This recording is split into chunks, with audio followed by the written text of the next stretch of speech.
आज 20-21 साल के बच्चे हैं जो कि अपने जीवन में क्या करना है वो भी डिसाइड नहीं कर पाते, या तो इंस्टाग्राम पे रील बनाते हैं। पर एक बहुत पुरानी कहानी है। सेकेंड वर्ल्ड वॉर की रशियन बच्ची जेनेडा पोर्टोनोवा, जिसकी बहादुरी के किस्से हर रशियन के जबान पर अभी तक हैं। कैसे उसने नाजी सेना के खिलाफ जंग छेड़ा और कैसे एक 16 साल की बच्ची ने सैकड़ों नाजी सैनिकों को मारा, आज उसकी कहानी जानते हैं।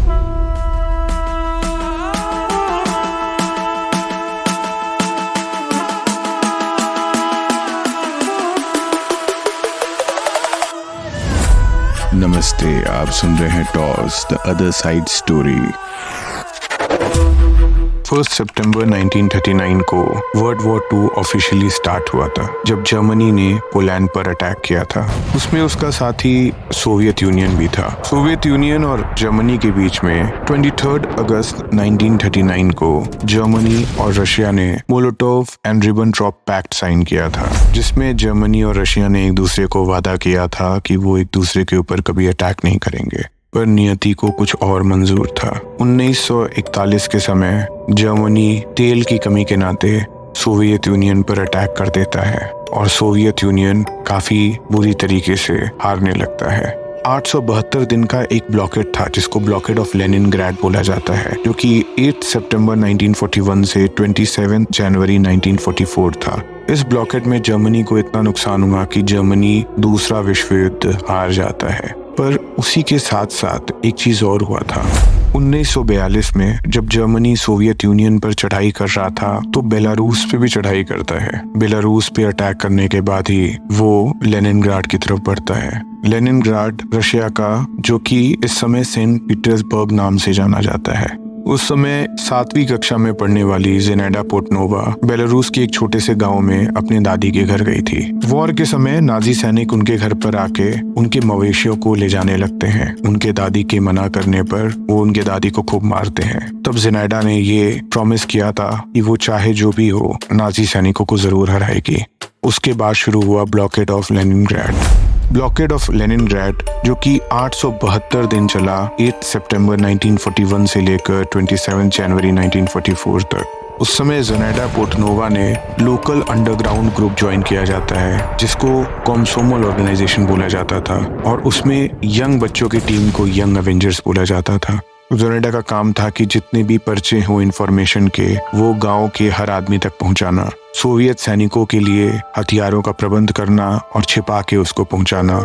इवन अपने ग्रुप के साथ वो German power plant, brick factory और इवन वाटर पंप्स पे भी बम लगा के उड़ाया था। कुछ दिन बाद 1943 के समय वो एक स्पाई बन के उनके सैनिकों के कैंटीन में हेल्पर बन गई थी। 1943 में वो नाजी जर्मन की कैंटीन में एक हेल्पर के रूप में काम करना शुरू कर दी, और वहां से कोई भी इंफॉर्मेशन होता था वो सोवियत साइड पहुंचाया करती थी।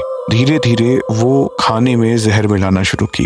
बोला जाता है उसके जहर के खाने से कई लोग बीमार पड़ गए और धीरे धीरे सैकड़ों लोग ने अपनी जान भी गंवा दी। नाजी सैनिकों को शक हुआ तो उसको उन्होंने पकड़ा। कई लोगों का कहना था ये छोटी बच्ची है, ये क्या करेगी, पर फिर भी उनका विश्वास दिलाने के लिए इसने वो खाना खाया। खाना खाने के बाद उसको तुरंत कुछ नहीं हुआ तो उन्होंने उसको छोड़ दिया, पर घर जाते ही उसने उल्टी करना शुरू किया और काफी दिन बीमार हो गई।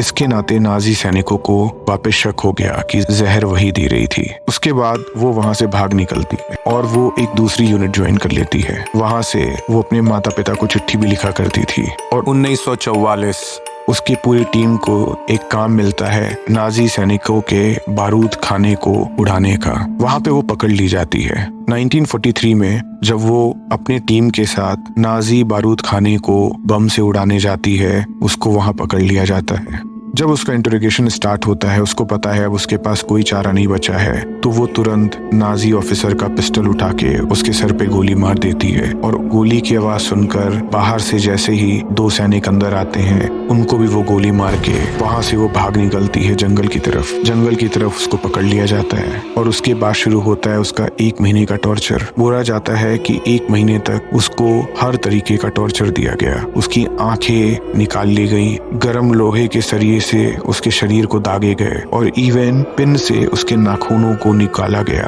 पर उसने अपने मातृभूमि के लिए कोई भी राज नहीं बताए। 15 जनवरी 1944 को उसको गोली मार दी जाती है और जनता को दिखाने के लिए ट्रक के पीछे उसकी लाश को शहर में घुमाया जाता है। सोवियत यूनियन के युद्ध जीतने के बाद 1 जुलाई 1958 को सेनेट पोर्टनोवा को ऑर्डर ऑफ लेनिन दिया जाता है और इसको सोवियत यूनियन का हीरो बनाया जाता है। एक छोटी बच्ची ने अपने से बड़े दुश्मन का सामना किया और अपनी मातृभूमि के लिए जान दी। अभी भी इनकी कहानी जानी जाती है। यहाँ तक सुनने के लिए धन्यवाद। नमस्ते। आप सुन रहे थे toss the other side story.